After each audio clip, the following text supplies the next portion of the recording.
folks, we better get ready because our customers want a different buying experience. Mm-hmm. And we are not catering to that right now. And the way we're using AI today is not doing anything better. We're just doing what we previously were doing, but we're doing it at a lower cost.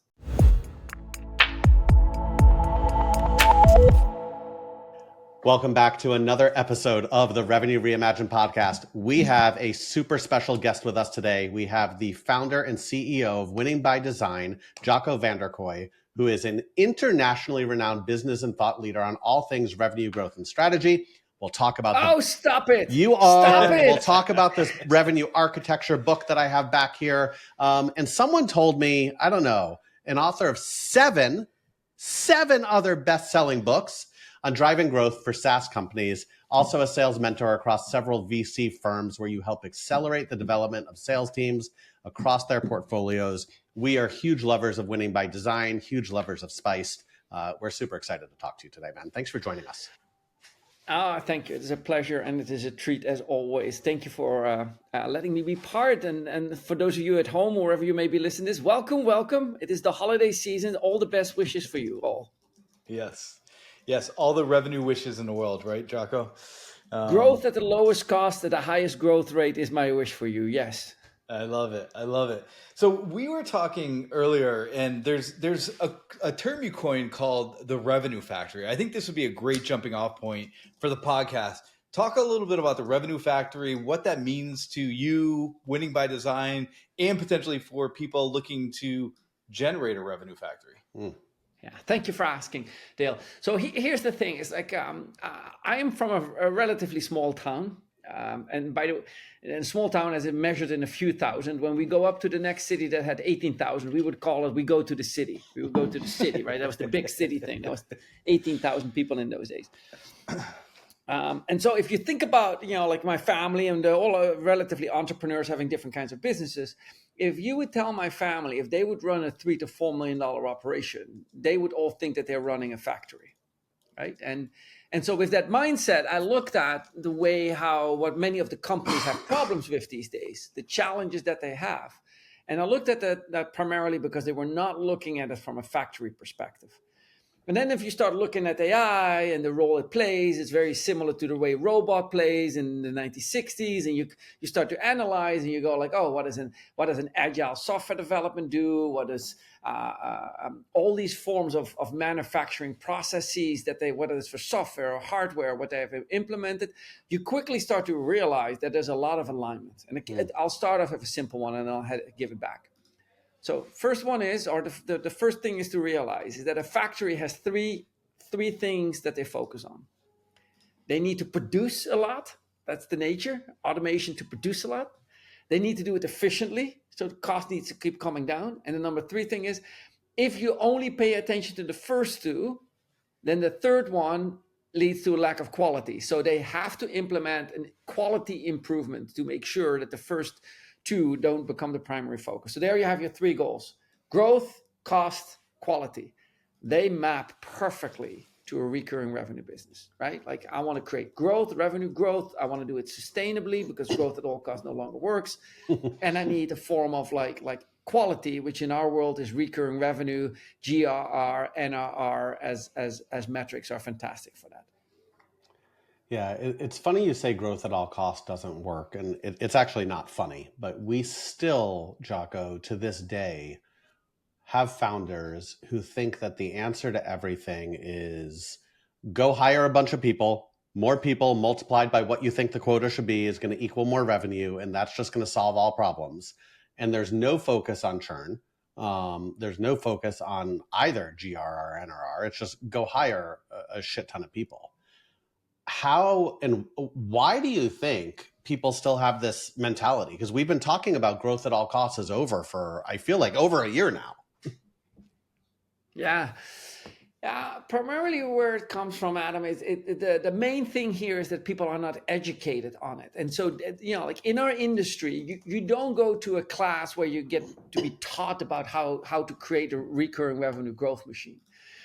And as a result, you think you know, but what we find out that most people really don't know, right? They don't know that there's 3 areas of growth, not 1, 3 areas. Most people don't know the mathematics behind. They know kind of like, oh, it's compounds, it's important, but they don't know about what compounds over time is versus compounding over frequency, right? Acquisition compounds over frequency, number of meetings, number of emails, whereas expansion compounds over time, number of years, number of months, and so on. And so they don't understand the difference between that. And as a result, the analogy that I often use is that over the past decade, we've been driving a motorcycle, but we've only pushed it into first gear. And we're going like, right? We are running that motorcycle. We have no idea there's a second and a third gear. We know, push down, people, like click twice down and you have a whole set of new gears. They're not familiar with that. That combined with that most founders do not appreciate processes in go-to-market the same way they appreciate processes as part of what they're doing in their product. And so that mismatch leads to a lot of uneducated people running around on a motorcycle in first gear. I love that analogy. Yeah, it's a really good analogy. And I think they're revving the RPMs and they're not going anywhere and they're wondering why.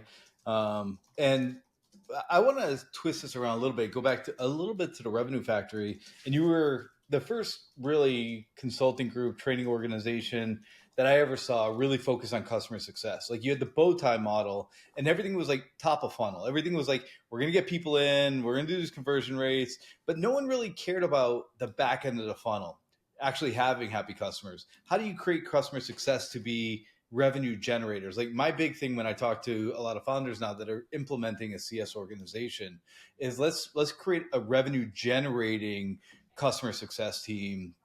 And so on the back end of the bow tie, what are things companies can do today to become more of a revenue generator than a revenue sucking organization? So, and I think all of us are old enough that we can go back to our parents' time and know that we lived at a different age when we go back to our parents. So, like I'm the youngest of 8, so my parents all have already moved on to the next gig that they're doing up there. And but if I go back and to the early days, right, we were running a French fry store, and think of it more as that food truck that you see parked in front of a Home Depot. That's kind of like what we had, right? And if you grow your business in this, like imagine using that as a base model, right? Look, how do you run a factory? How do you run something like that? Well, you need to make more money than you spent, right? Yeah. And what one would hope. You probably want to. And in those days, we got soft serve became a new thing, and then we had slush puppy became a new. We had all these new things, and you have to buy those machines, which you, by the way, lease, right? Okay, recurring revenue, and then you have to, in order to do that, you have to make an investment. Oh, you are having you acquire something, and you have to keep it. And then you come to the conclusion: is where do my customers come from? Right? Like how much do you actually start to billboard? And you come very quickly on that end of the journey, you come to the conclusion is word of mouth. Now, this is where I'm going to go with this answer to your question is what we are seeing today, that most of the channels that we have historically been communicating with customers are overwhelmed with noise. They become too noisy.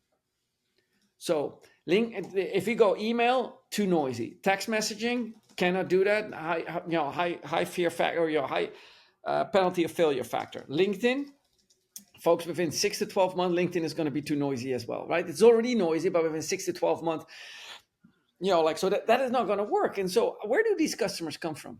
These customers come from successful other customers who talk about you. And so more and more do we need to focus on letting our customers partake and becoming our marketing and sales organization. And that means that right side of the funnel of the bow tie is essentially the key part of the bow tie.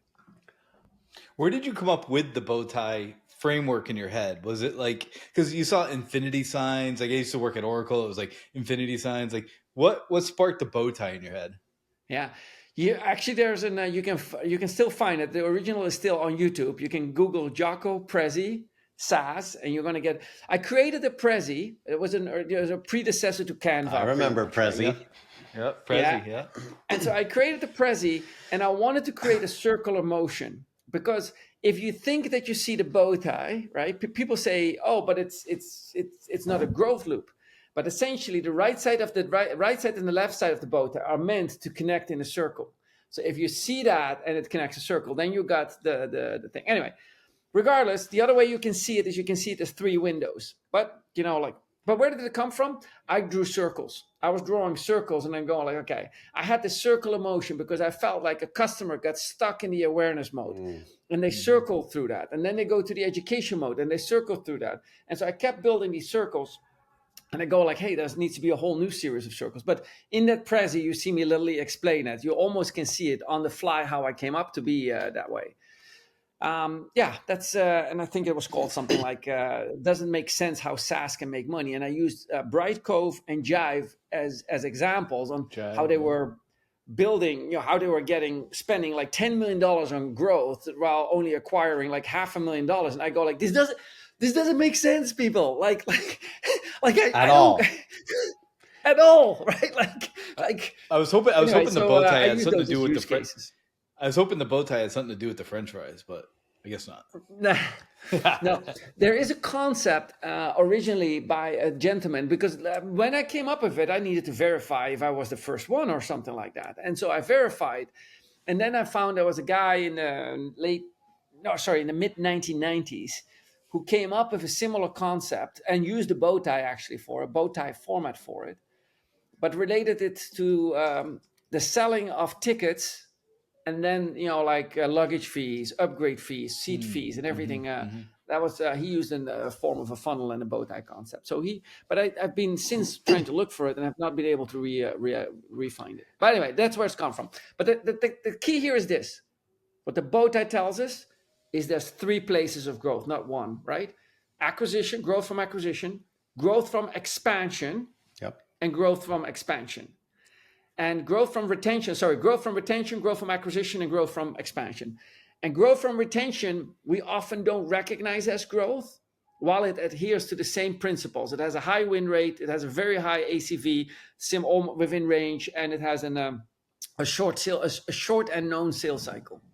What amazes me and what I find fascinating is a lot of what you just said, but we talk about leveraging your customers, right? We talk about leveraging folks who are happy with the product and using the product and having them sell for you and embracing that. And this is now being thrown around as this new term called go-to network that everyone's coining as like this brand new thing, and like use your customers and leverage your relationships. And like you were very much ahead of the curve, if you will, where now this is super popular. Like I can tell you, whether it's B2B SaaS, whether it's a car, whether it's an oven in my house, like I don't think I've ever bought anything without checking with people I know who actually use the product to make sure that they like it and love it. It's why sites like TripAdvisor and Yelp and all these things exist, right? Because we want to talk to customers who have been there. Why do you think just now, in going into 2025, this is finally becoming so popular of, oh shit, let's leverage our customers? Because the other side was too easy, too simple to think about. And it's not because people are ill-willed or anything. Sure. Because, entire systems have been set up. A simple question, and then I'll give you where the next one goes, okay? So please, since we now know where we're going, I can tell you where a year to 2 years from now we will be as well. So I want you to think about the concept of how much dollars do I spend on acquisition versus expansion or retention, right? And most companies who say like, no, we have customer success. I go like, yeah, but having a customer success person by itself is not the solution. Most people look at customer success as saying, please don't lose the deal I just won. That's the mindset of customer 100%. success, right?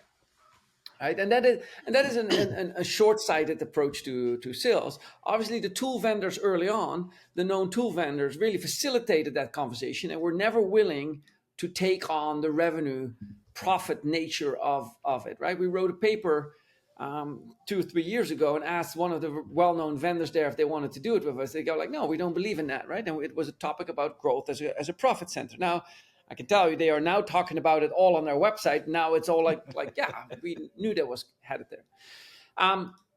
But the topic here, is that people misunderstand and they follow things blindly. And I could give you a point where they are going to be wrong again, and why they're going to be wrong, and why we believe that is going to be the case. And it now involves AI and the role that AI plays. We today have a perception that, like in the future, like we will not going to be, that human beings will continue to prefer to buy from human beings. And I go like, that is like, if I apply that to taxis or to hotels and say like, yeah, if I'm in a taxi, I would never have thought of an Uber. And if I'm in a hotel, I cannot see, right? Neither of those industries were disrupted from within the industry. Both of them were disrupted from outside the industry. So too the case here. And I'll give you an example. Folks, we better get ready because our customers want a different buying experience. Mm-hmm. And we are not catering to that right now. And the way we're using AI today is not doing anything better. We're just doing what we previously were doing, but we're doing it at a lower cost. Sure. Right? At higher volume. And so we're not doing anything different. We think that we're just redesigning the taxi cab by installing a credit card. Remember that taxi cab for the longest time wouldn't accept credit cards? Okay. Yeah. Finally, they installed a credit card machine. I can now pay with my Apple Pay. Fantastic. Folks, that doesn't make the cab any different of an experience, right? Yeah. And that is what we are currently surrendering to our customers with AI. So let's double click on that a little bit, Jacco. So in your opinion, where do you think AI is going as it relates to the bow tie? So top of funnel, back of funnel, where does AI have its biggest impact immediately, like in the next 5 years? And what do you think that looks like? People buy from people. That's why companies who invest in meaningful connections win. The best part? Gifting doesn't have to be expensive to drive results, just thoughtful. Sendoso's intelligent gifting platform is designed to boost personalized engagement throughout the entire sales process. Trust me, I led sales for a Sendoso competitor, and I could tell you no one does gifting better than Sendoso. If you're looking for a proven way to win and retain more customers, visit sendoso.com. Okay, fantastic question. So I'm gonna give you the answer, give you the solution to that answer, and then you can apply that correctly, right? So I'm gonna ask you at the back end now, if you know that, how do you think it would change? Now I'm gonna use the story of my wife being stung by 3 wasps because she stepped on a wasp hive. Yeah. And yes, her friend got stung 10 times. Yeah. Friend got stung 10 times. But my wife had an allergic reaction, and as she had that allergic reaction, and including breathing, constriction in her breathing, she had to see a doctor a few days later. But of course, as you know, like as many of us do, and her knowing, particularly, she went in and did extensive research on what is it, venom, how does it work, why breathing, and all that stuff. So we show up at the doctor, general doctor. And the experience was very underwhelming, right? Because, the doctor said, here's an EpiPen, and always have an EpiPen, have a second one with you, and this and that, right? But didn't know actually what was going on. And so my wife was pinging her, but how about this and how about that? And as we walk out, on one hand, we were disappointed, but on the other hand, there's a waiting room with 20 other people who had something over the weekend. They too researched their topic, and they too know a lot about that topic. That general practitioner can never know, can never spend the time on all that. What you'll see is that the knowledge gap has flipped. The knowledge gap previously favored us sellers. Now, when I was selling in the 1990s, and like Philips flew me around the world in order to sell MPEG-2 gear, I was an expert. I flew to that location and I was an expert. I knew the people in the industry. I knew every competitor. I knew where the market was going, technology. And so the knowledge gap was very much in favor of me. That created a need for my customer to trust what I was saying. Hence, brand name super important, trusted resource, technology background, right? That's why in-person visits were super important. Will this person be here for me when I buy that? That knowledge gap today, for various reasons, in our industry has flipped industry-wide. Our customers that are buying SaaS products generally know more about their market, generally know more about their competitors, generally know more about your competitors, And it is not uncommon that they know more about the product that they are buying from the seller than the seller knows about their own product. And believe me, I've now run this example a couple of times and everybody's shaking their head like, yes, like, right? The knowledge gap has flipped. What AI is doing for the seller, it is also doing for the buyer. And that knowledge gap flip changes the acquisition process. It will affect all throughout that acquisition, the same way how when an Uber told me that I could see when the driver would be coming, how far it is away, and the same way how it changed the relationship between the volume of buyers and the volume of sellers, and it created the marketplace. That changed with the new technology called mobile, GPS, and cloud. Now AI is flipping the knowledge gap, and that means that it's changing the industry. I would argue the knowledge gap was already flipping, and AI has just accelerated it. So it's like it was already there. Now they can get data much faster and more efficiently. So how do we, as sellers, like close that knowledge? Like what should we be doing to close that? Because it's pendulums, right? I think every market is like a pendulum, and they'll swing one way and then swing the other way. How do we swing it the other way? I'll give you an example of it. Like let's say I'm doing it. In this case, I'll use a practical example. We were selling a $400,000-ish software services contract, and I had written the contract out, and it was a high-profile name. So I had written it myself, right, and explained it carefully. And it was about like an 8 to 10 page proposal, a written proposal, not like a deck, but a written proposal.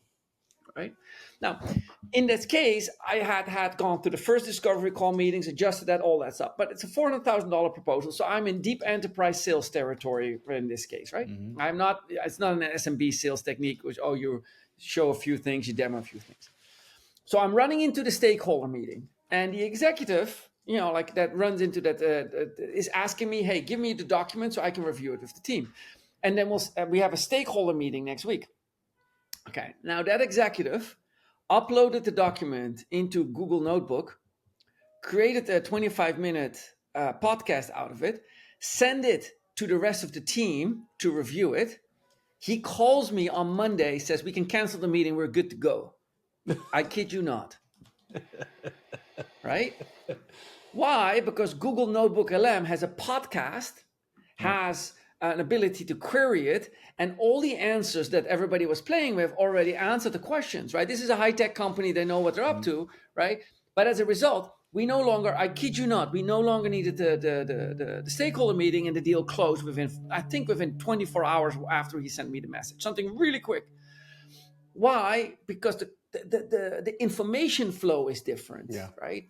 Trust no longer comes just from me knowing my stuff. It comes from the brand, which is the reason why I think that moving forward, new brand names, although they may be more innovative, are not as trusted, right? You want trusted brand names. You want people that, hey, if we want to do consulting, we're going to go with Winning by Design because we know Jacco is be there for 12 years and he will be there for another 12 years, right? We know we can trust that brand. I think that is becoming the new trust factor in it. You're trusting brand, no longer just people, because people change quickly these days. Yeah. So what does that mean for the future of sales? Because I agree with you 100%. And I think I agree with both of you, Dale. I think that it's been easier than ever to get information for years. I think buyers are showing up more educated than ever. Oftentimes in the wrong way, where they think they know what they want, but they don't, because they've, read a Google article, or like Dr. Google, as I call it in healthcare. But nonetheless, buyers are definitely more educated than ever. And they're coming to sales meetings that they likely don't want to have, to check a box that the company says they have to have. And it's like, okay, Jacco, I did my research. This is what I want. This is the pricing I want to pay. I know that this customer is getting this pricing, so don't tell me you can't give it to me, because I've done that myself. What does this mean for the future of sales reps and sales as an industry? Yeah, a few things. People no longer buy on budget with SaaS and with the upcoming topic of outcome-based pricing, which is a whole topic separately and equally in interest, probably more popular than AI, I may add, probably more disruptive than AI itself, although they're both connected. But with this, like we're not based on budget and we're not buying on ROI. Why not? Everybody has budget to buy a SaaS service. It doesn't matter how big you are. And every SaaS service or subscription service or whatever consumption service, folks, it is built from the get-go to have a 10x ROI. So and everybody else has also a 10x ROI. So what the heck are we doing? This whole ROI thing is the only thing you're now selling against is priority. Is this important right now? Now, in order to learn to pull on that thread of priority, you need to know what the customer is going through. So what this means, Adam, for what the world is, what it means to sellers is the following. We're going to see two groups. The one group is the one third. One third will become experts and will continue to be experts. They will use AI to enable that expertise and they will move forward. The other 2/3 will not move forward. Of that other 2/3, the bottom 1/3 can already almost discard it immediately. Their level of work and productivity is actually setting the entire group back. Sure. That middle 1/3, some of them will make it to the top 1/3, and most of them will not. This is not like I don't want this when you listen to this, you go like, oh my God, this is what's happening, right? Okay, I wanted to, before we go there, I need to finish this thought because people will right now start freaking out. Like Jacco says, 70% of the sales team will be replaced by AI. Yes, something like that. Let me tell you why that is in context. If I go back 200 years ago and I'm digging a hole, I'm going to need 2,000 people to dig a hole for a castle that I'm willing to build. Yeah. Okay. Today, I use 4 excavators. Nobody that stands there with a shovel in their hand is going to strike against the arrival of the excavator because they go you know what? I really want to break my back manually shoveling this hole every year, right? And so excavators replaced human labor, right? And that was a very natural thing. You see this, for example, in farming. In farming, we have replaced human labor every evolution cycle, every new technology. You're not going to strike up against that. You're just moving along with that. Now, people that previously were digging a hole are now doing something different. What we have, unlike any other trade in sales, we have a large volume of people who have not studied to sell. They're not using a proven processes. They just show up every day and wing it. And we can all kind of like joke around at it, but we all know it's true. 1/3 of the group just wing it, doesn't even enter anything in CRM. Hence the reason why we're all focused that we need a CRM automation tool. No, you do not need a CRM automation tool. If people simply would enter key concepts of the call into the data. Now, it gets more accurate with annotation tools. I get that. But the fact that we needed tools in the first place was primarily due to the lack of skill set because people were simply showing up, doing the thing and getting back home. They didn't study for it. They're not passionate about it. And many of them, when they get fired, they don't go back into a job in sales. Okay? That 1/3 will be out. The middle 1/3 have to fight and become experts. We don't need the hundreds of sellers that we have right now. It's ridiculous. Now, obviously, we have hosted those people and they will find a new job elsewhere in the next gig and they will be extremely valuable in that role, the same way how they previously were valuable in SDRs, AEs, and CSM roles. But let's not kid ourselves. None of these people studied for their job and did that. The experts of that, of course, I have friends, John Skaggs, is these are world-class sellers that I've learned from a lot. They made it, they embraced it, they studied it, they learned it, they use the latest in technology. Of course they're going to continue to be successful in the job. I think I almost want to have a separate conversation with you about outcome-based pricing because I think that is a super interesting topic. We won't be able to get to all the pieces of outcome-based pricing, and I do think it's challenging because it's challenging in one way because it's hard for people to digest it. Buyers think they want it, but when you actually start generating outcomes, the amount of money that they spend back on outcome-based pricing can be much higher. Then they get to a place of why am I paying you all this money? It's well, look at the outcome that we drove for you. But we say this all the time. In our world, people ask us, well, how many hours are for your monthly retainer? How many hours am I going to get? Right? How many hours are we going to get? And my response is a version of what you just said, Jacco. We don't trade time for money. We trade outcomes for money. If I could do it in 1 hour, you should be a shit ton happier because that's more hours that I'm spending to do other stuff for you than if it takes me 40 hours or 20 hours or whatever. So I love this idea. I don't think people know what to do with outcome-based pricing, or even how to structure it. Okay, so I'll get, just for tips before we start on that. Outcome-based pricing, if you think of a continuum, on the left, we call it the monetization strategy. If on the left of the monetization strategy, we pick upfront perpetual payment, we call it ownership. You buy something to own. In the middle, it's subscription. And on the right, you think of that continuum as in consumption. As you move from the left to the right, every metric in data changes. For example, sales cycles on ownership-based long, sales cycle on consumption low, short. Win rate high. Why? On the left, high on the continuum of ownership. Why? Because buyers qualifies themselves if they are looking to spend $5 million paid up front. If you see win rate on the right, you can go all the way to freemium. Infinite, meaning very bad. Conversion rate from freemium to paid, very bad. And so what you would say is like, well, if we lower the price and we make it outcome-based, the win rate should go up. It has proven that it doesn't go up. Why? Because the amount of unqualified buyers that are jumping in because they want to start cheap actually brings the win rate far down. So win rate, if you look at it from an ownership model, 1 in 3, win rate in a subscription model, 1 in 5, win rate in a consumption model, 1 in 10, and it can go all the way down to 1 in 20. If you go further down, you can go to 1 in 100. You enter the world, what in ad they call insertion orders, where everything needs to constantly be renewed. Okay, so in that world, on the right, another unique difference is subscription is recurring. And what do I mean with recurring? The time frame that the new order comes in and the size of the new order is in context of very predetermined time frame and a very well-known order, in the 90 to 1.1 time range of the previous order.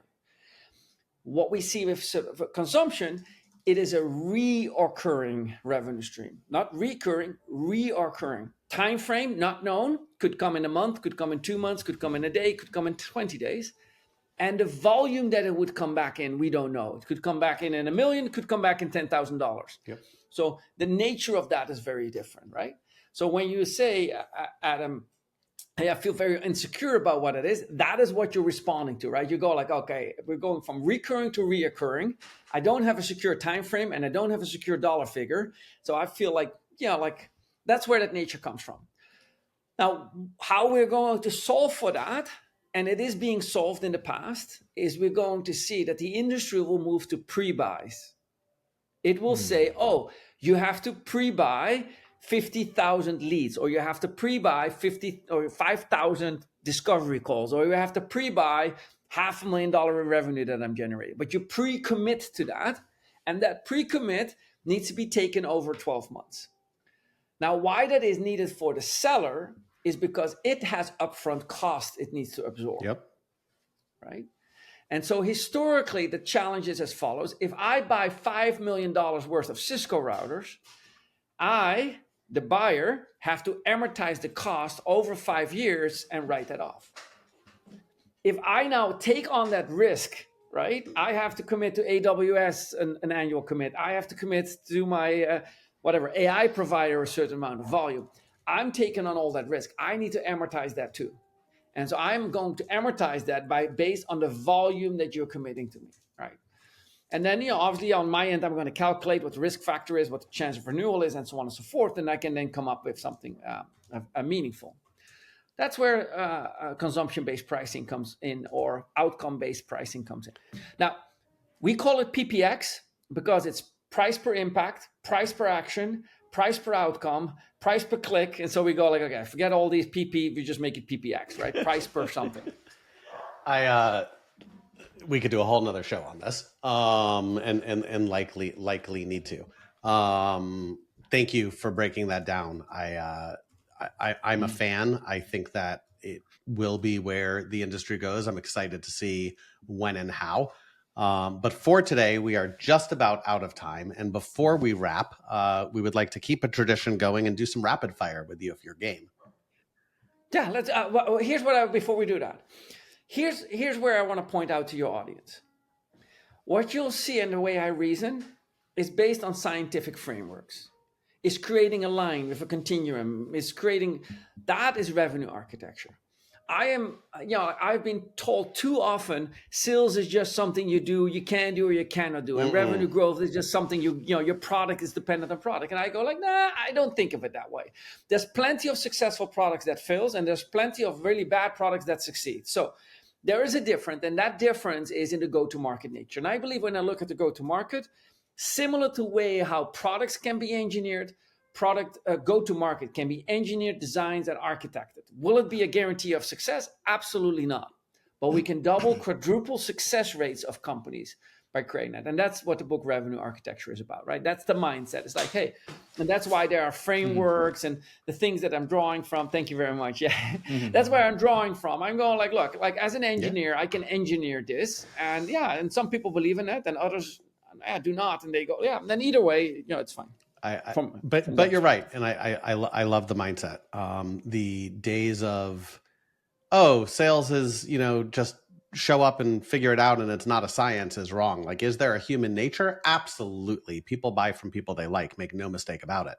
But the most successful sales organizations that we've worked with are certainly the ones that put some science behind their sales process. Okay, I like to refine that. But you're not wrong. When people buy a cool product, they buy from people they like. When people need a product to save their lives, they buy from people they respect. Ooh, I love that. Respect does not equal like. I love that. I will use that moving forward. All right, here we go. Jacco, early bird or night owl? Early bird. You are the youngest of 8 children. What other profession that you would have taken from the other 7 siblings that you had? Which was the one that you would have gone with if you weren't you? Oh, easy enough. I used to be a carpenter. So we're all tradesmen: painting, carpeting, roof laying, electricians. I'm a carpenter. Nice. What is the first app you check when you wake up? LinkedIn.